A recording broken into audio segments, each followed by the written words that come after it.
Hi guys, this is Auburn here.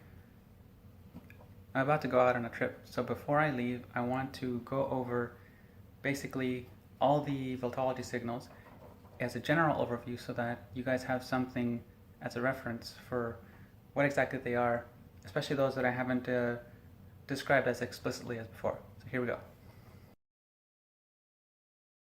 Starting with Fi. Fi number 1 is resting tension. So resting tension is the tension that exists mostly around the nose right here.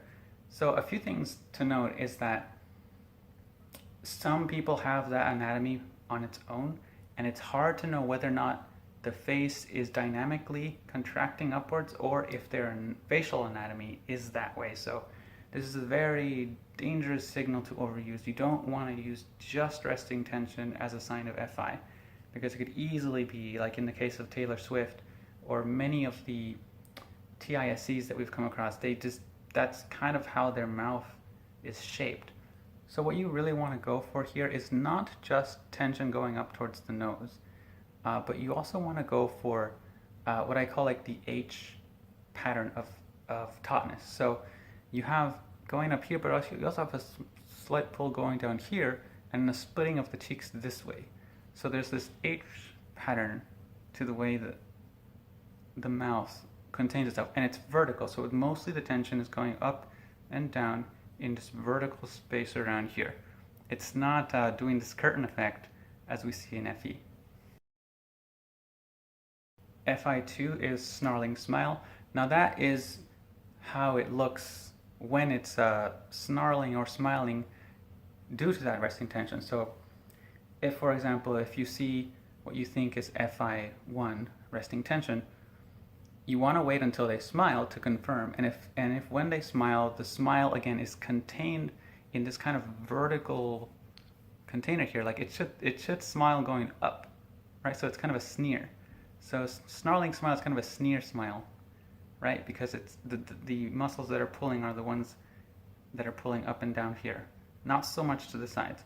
Although, if they have a wide smile, it'll be wide, and yet it'll still have that H pattern. It's very difficult to explain it, but basically, even if it's wide instead of narrow, it'll still be doing this thing, this H pattern, instead of this sort of pattern. Fi number 3 is asymmetrical mouth. Now I also call this wobbling mouth. And basically what it is if you micro pause the video, like just pause it every second or so, I mean half a second even, you'll see that their mouth does these funny things where it goes like this, then like this, then like this, like this. It's constantly shifting shape as they're talking. And this sort of shifting shape is because of the way that the muscles of the mouth are not coordinated. And they're not coordinated the way that FE's muscles are, because FE is coordinated emotional expression, articulation. But Fi is not concerned with how it coordinates its emotions towards the external. It's tied into JI, and it's tied into the emotional register in a personal way. So the wobbling will more reflect how they're vibrating internally than what the audience needs, and that will come across a little bit awkward and a little bit offbeat in person. So you'll see that their mouth will be a little bit awkward. Fi number 4 is unbridled radiation. You look for the radiation of emotion at the body level, torso, head, and arms. So to use some understandable language, it's almost a feminine expression. So for example, what I just did right there, that's an example of the emotive expression just leaking out of a person. Sometimes it's this delicate, frail going into themselves. Sometimes it's whimsically looking off to the side. But basically their body is just caught up and consumed in what it's feeling, and it bubbles out and it radiates outward without a filter, without coordination. Oppositely, when Fi gives a presentation, an emotional directive, there's usually some understanding of how it's going to come across. There is a collaborative element to Fi's emotive expression. Even if the collaboration is directing them towards understanding something in a negative way, like, that was totally stupid, man, you should not have done that. That itself is a kind of direction, and it's still interpersonal. With Fi, it's more like, oh, how does that make me feel? How does that... So there's a little bit of like, the head might sag to the side, the shoulders might sink to the sides, the arms might shrivel. All of that is part of unbridled radiation. And you mostly only see this with Sealies. So this is actually a Sealy Fi signal. You won't see this with Unsealy Fis. Fi5 is Giddy, giggling, and that's pretty self-explanatory. So Fi has very unordinary giggling, and that's part of the unordinary emotive expression that it has. So, for example, it could be very loud chuckles, or it could be super, super fast, like almost chipmunk level, high-pitched chuckles. Or it could be any variety in between. It could be deep, it could be high, it could be long, it could be short, but it's usually not coordinated to the environment. So I don't want to embarrass myself with giving expressions, but you can see some of them in the videos that I've linked for this one. Fi6 is Spritelike voice. This is kind of on par with the unbridled radiation. It's an expression of the unbridled radiation and in voice level. So what you see is there's an airy quality to the voice. It's forlorn, it's affected. So there's affect. Let me see. Liza Minnelli, especially when she was younger, perfect example of what I'm talking about.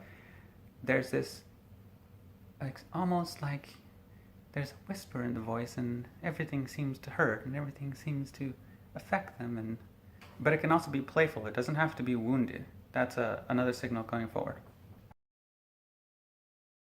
Fi7 is excessive contempt.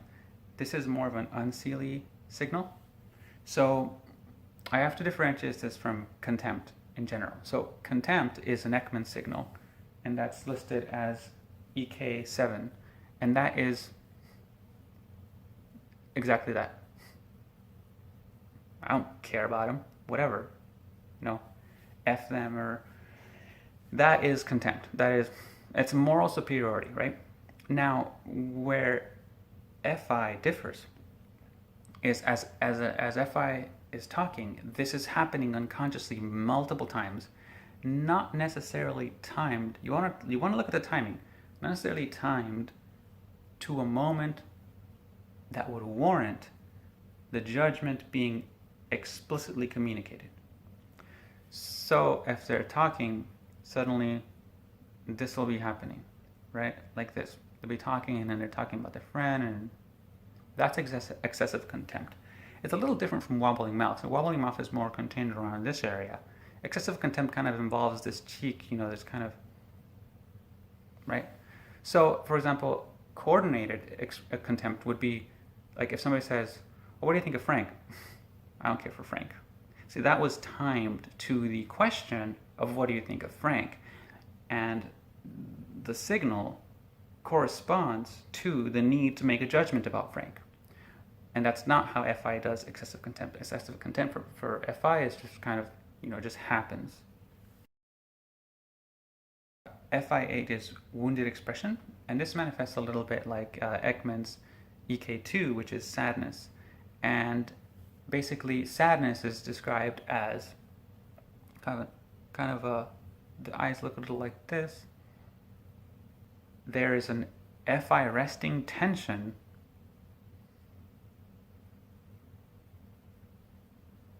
that still has sorrow within it, like a little bit of a I don't know, a pinch.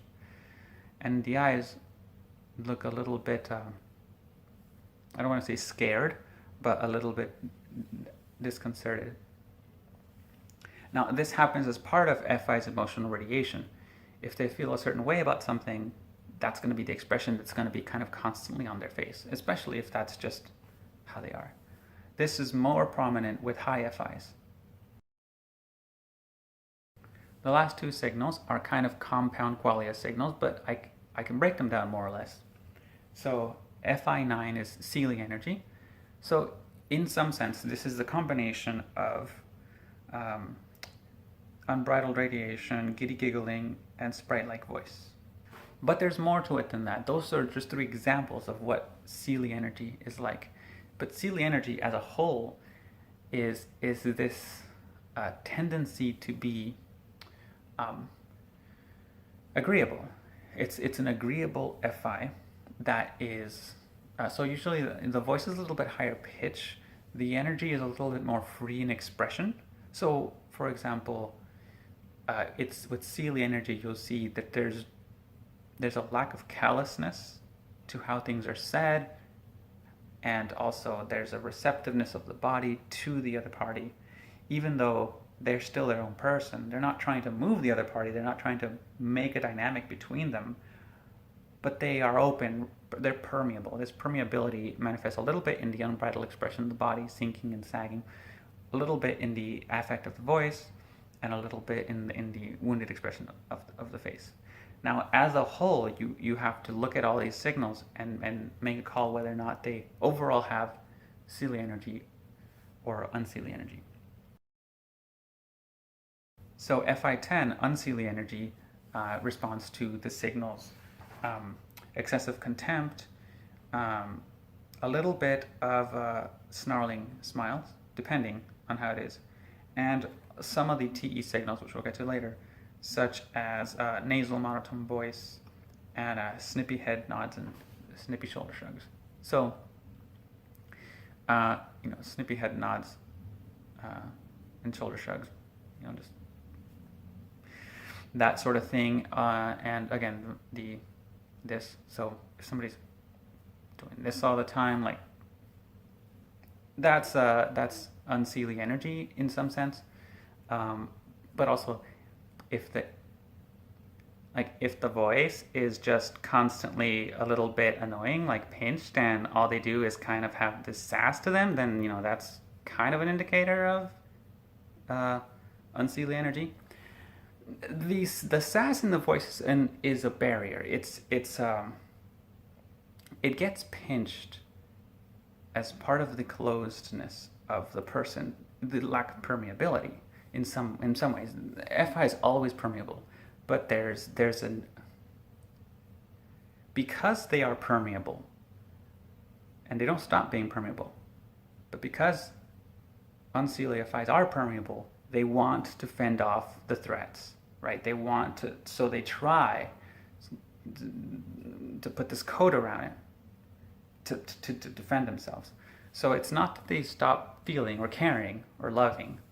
It's that they feel so much, they care so much that they have to kind of find a way to set their boundaries.